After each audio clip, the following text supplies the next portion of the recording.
Hey, what's up? 4G Ghana here, back again. It's Aston Villa versus Arsenal, kickoff at 5:30 p.m. UK time on Saturday. And it's going to be a big game for Arsenal. We can't overstate that because this is the second game of the season. Games are coming up thick and fast. It's going to be Brighton at home, and then Tottenham away, and then Manchester City away. So it's going to be very fast start of the season, and Arsenal have to be up to speed. There's no other way about it. They have to go to Aston Villa and get that win. Now, Villa Park has not been the best of places to go. I don't know whether it's because of the Unai Emery effect. You know, he's got an halo on us. Of course, former manager, and last season we went there and we lost 1-0 away. And they came to Emirates in the reverse fixture and they beat us 2-0. So they did a double on us last season. Now, that cannot happen this season because that double actually is what cost us the league last season. And this time, Arsenal are going out there to try and get a win. Guys, these are the kind of games we should be winning if we are serious about winning the Premier League. So what's the lineup? I expect him to start pretty much with the same team that started last week, except maybe two places. Left back, I expect Zinchenko to be benched because he struggles, man. It's going to be Bailey. It's going to be Leon Bailey. You know Leon Bailey, man. He's done a job on him before. He's a fast, tricky winger. Lots of pace to burn. He's got a shot on him as well. So those kind of wingers, speedy, tricky wingers, the Salah type of wingers, Zinchenko always struggles, man. You can't trust our man. So let's have Timber there. You know, if Tomiyasu was fit, he could have played, but I've not seen him play. So let's have Timber there. I know the new boy Calafiori may be the long-term solution to that place. But for now, for tomorrow, because Timber seems to be in front of him in terms of the fitness, let Timber play and start from the word go because we cannot afford any mistake from that wing. Now, the other player maybe that we could talk about is that left wing. Is it going to be Martinelli or is it going to be Trossard? Because Trossard has had a better preseason. He seems sharper in front of goal. He can tuck away the chances. Martinelli looked a bit wasteful in the final third in our first game at home against Wolves. But again, Aston Villa are going to attack. So they're going to leave a lot of space for Martinelli to potentially exploit with his pace. You know Trossard does not have a lot of pace, but he's a technical, very technically gifted player. Actually, he's better technically than Martinelli. So it needs us to balance. You know, that left wing for Arsenal, honestly, has not been as active as the right wing. We do most of our stuff through that right wing, you know, Saka and White. But this left wing has been missing since Xhaka left, actually, because during Xhaka's time, Martinelli used to score bags of goals. But since Xhaka left, we've not managed to actually exploit that potential that is Martinelli. And that is why Arsenal is in the market right now, trying to look for a winger.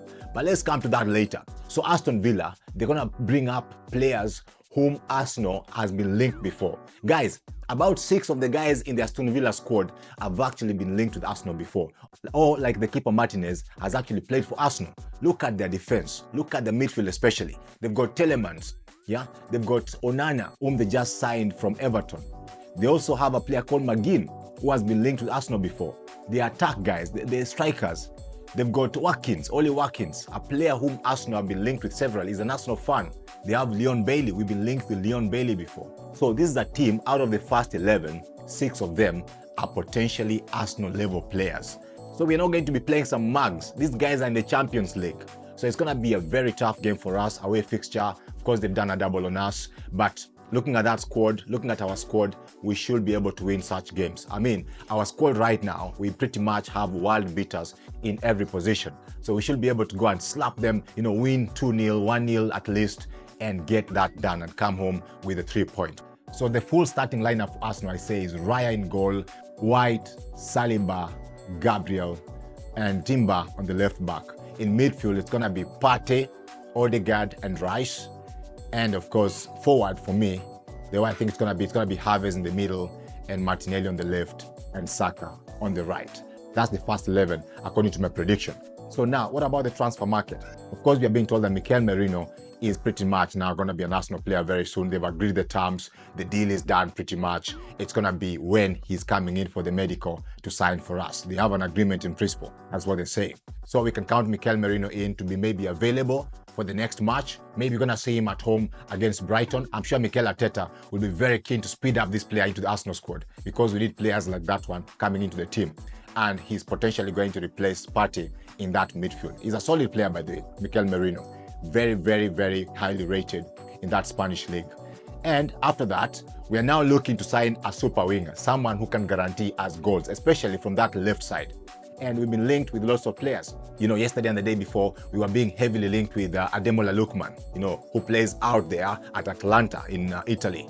And this player is actually very much in demand right now. PSG want him, Liverpool want him, and Arsenal are said to be keenly interested to see whether they can get him off these two teams. He's said to be favoring a move to PSG from the sources I've seen, so it looks like PSG are the front runners in this case. So unless anything happens in that front, then Arsenal might swoop in to get him. But he's a very good player and I rate him very highly. I've made videos on this channel about Ademola Lookman and the potential he has, especially the goal threat, which we miss a lot from that left slot, and especially the fact that he can play pretty much across the front three positions. He can play on the left, he can play in the middle, and he can play on the right. So he's a very versatile player who could come in and offer that support for Saka, that support for Martinelli, and potentially become a first-team player as well if he's good enough.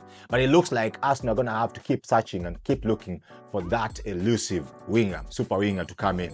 And they're being linked with Simon ADINGRA from Brighton, a very, very good player, a very speedy winger, trickery. He's got a very good football brain. I compare him with Saka. You know, he was enormous for Ivory Coast at the AFCON. I watched him and I was like, this player is really good. He caused all kinds of trouble for the opponents. I rate him very highly.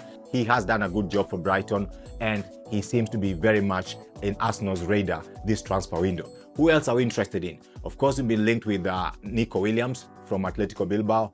He doesn't leave the Arsenal rumor mill. He's being linked with Arsenal again, and it remains to be seen whether Arsenal can go in and swoop and make a late move for this super winger from Spain, who had a very good tournament out there in the Euros with Spain. The other players, the other wingers who have been linked with Arsenal, of course, are the two Bayern Munich wingers, Kingsley Coman and Sane. But these guys are on enormous wages. You're talking about 250 to 350 grand per week. I don't think Arsenal will be in the frame for such kind of high wages. Unless, of course, like in Coman's case, he's likely just to come in for a season-long transfer, which in that case, then Arsenal have to be willing to foot those huge wages. And on the striker front, and in my opinion, the striker position is the one we should be looking to strengthen. I mean, why did we go for Sesko early in the transfer window? It's because we had identified that spot as a place that we need to resolve ahead of the new season. And right now, we are almost just a week away from the end of the transfer window. And it doesn't look like we are closer to getting that striker in. We've strengthened our defense, we've strengthened our midfield. We're now about to strengthen maybe our wings. What about the striker position? You know, OSIMHEN. OSIMHEN is available. They say that he's being linked heavily to Chelsea, of course, and PSG, but Arsenal are still in the frame, and is now being rumored that it's going to cost less than the 110 million pounds that Napoli have been putting on his head. It's going to cost maybe 100 million pounds or less than that. So he is up for grabs, and Arsenal, I believe, should be moving in to get this player.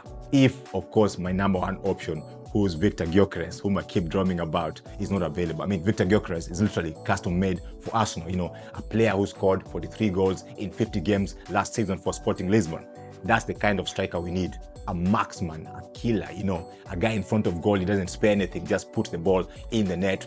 Done, no questions, no if, what, when. He just put the ball in the net. That's his job. And that's what GYOKERES has demonstrated again and again. So let me know what you guys think. Let me know which player or which players we should be prioritizing before the end of the transfer window on 30th of August. So what about this weekend? My prediction is that Arsenal are going to go out there and win 2-1 against Unai Emery's Aston Villa. So see you after the match. We'll do a post-match review and possibly celebrate a big win by Arsenal Football Club. Thanks for watching. If you are new to this channel, please take a moment to subscribe, give this video a big like, and leave a comment. Let us grow this channel together. Till next time, peace. See you later.